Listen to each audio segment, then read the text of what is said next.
আমাদের এত হুড়োপাড়ি করতে দেখে জ্যাম কিন্তু ভয়ে গুটিসুটি হয়ে এক কোনায় বসেছিল।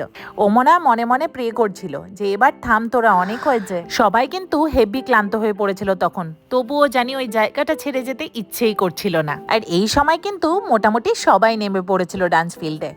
আমার শ্বশুর বাড়ির এই জিনিসটা ভীষণ ভালো লাগে, সে যেই ওকেশন হোক না কেন। We party like there is no tomorrow. এখানে কিন্তু তাও 3 জন মিসিং, আমার 2 ননদ আর এক দেওর। ওরা থাকলে কিন্তু আরো জমে উঠতো ব্যাপারটা। আমি কিন্তু এখানে এনজয় করার পাশাপাশি রান্নাটাও গিয়ে গিয়ে দেখছিলাম। আর ওই দেখো ভম্বলের কিন্তু ব্যাটারি ডেড অলমোস্ট, বেচারা কিন্তু পুরো টায়ার্ড হয়ে গেছে। দৃশা এই সময় ভীষণ ঘ্যান ঘ্যান করছিল, তাই ওকে পাঠিয়ে দিয়েছিলাম ওর ন্যানির সাথে ওপরে। এরই মধ্যে কিন্তু শাম্মীও ডান্স ফ্লোরে নেমে গেছিল। ব্যাপারটা কিন্তু পুরো জমে ক্ষীর। হ্যাঁ, বেশ ভালোই মজা মজা কাটলো আজকের দিনটা বলো। আবার জানি কবে এরকম মজা হবে। বাকিটা দেখতে হলে নেক্সট ব্লগটা অবশ্যই ফলো করো।